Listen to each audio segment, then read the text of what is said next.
I'm Dr. Becky Tanner from grandmothershealing.com. Today I'd like to talk to you a little bit about fevers.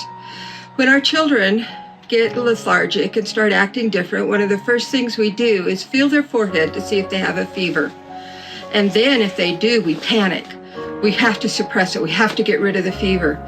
Well, that's really not the thing to do. A fever is actually a wonderful thing.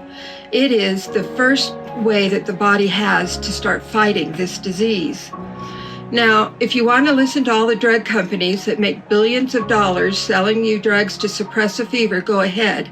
But I think you will be interested in hearing what the body does with a fever. We have found through scientific research that fevers actually increase survival, and that suppressing fevers increase the length of illnesses and increases mortality.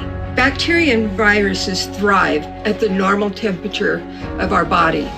When the temperature rises, they are unable to function as before. Higher temperatures raise our metabolism. This means that our body produces immune cells at a much faster rate.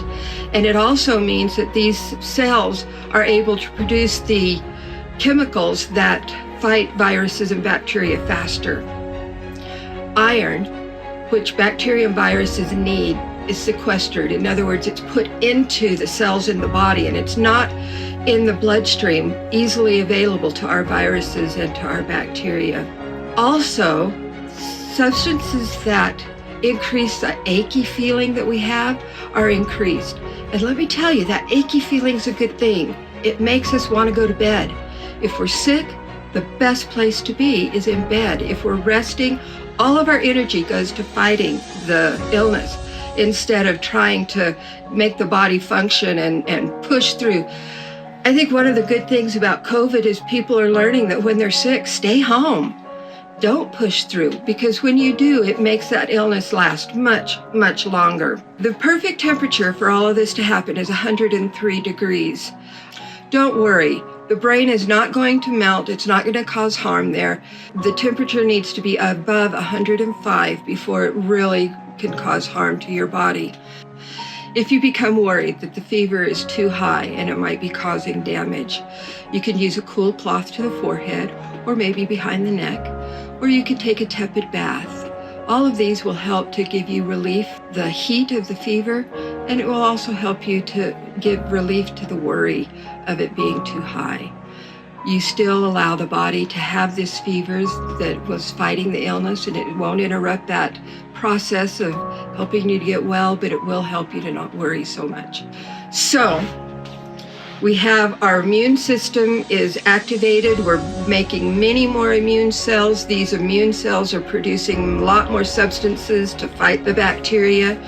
The viruses and the bacteria are uncomfortable. It's too hot for them to be able to function properly. We've taken away one of their main sources of food that they need to function with a fever. Now, what is the best temperature for this? A good temperature for a great fever is 103 degrees. Yeah, I know, some of you are going to say, oh, what if my brain boils? It's not going to boil. Fever has to get over 105 before it causes harm in the body. So, young people, or people that have really terrific immune systems, will spike a fever so easily. They may just have a little cold and they'll have a great fever. Older people, or people that don't have very good immune system, will have a very hard time producing a fever. So with that said, whenever I start feeling bad, one of the first things I try to do is produce a fever. I'm of the age that it's difficult. And how do I start? Very hot bath. Let's get the body warmed up. A little bit of word about fever-induced seizures.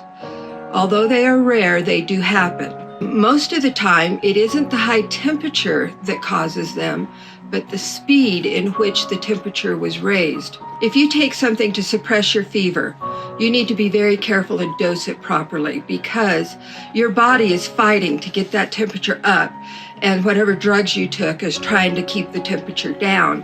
If that drug wears off, your fever will spike very quickly, and that's what might cause a seizure. You don't want to allow high fevers if you've ever had a fever-induced seizure, but it's something to know that you should watch out for.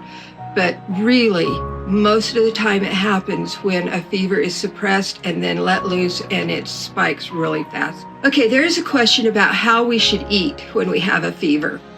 We need energy to fight infection. Digestion takes a lot of energy. So if you're hungry, eat.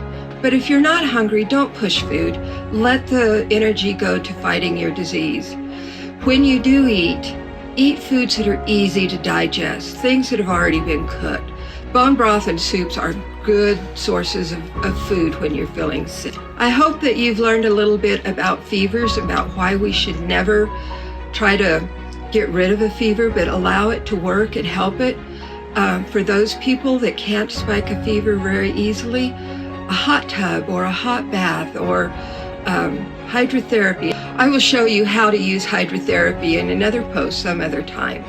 Thank you. This is Dr. Becky Tanner from grandmothershealing.com. If you liked what you heard, I'd ask you to like and subscribe, and you'll hear a lot of other posts about healing naturally.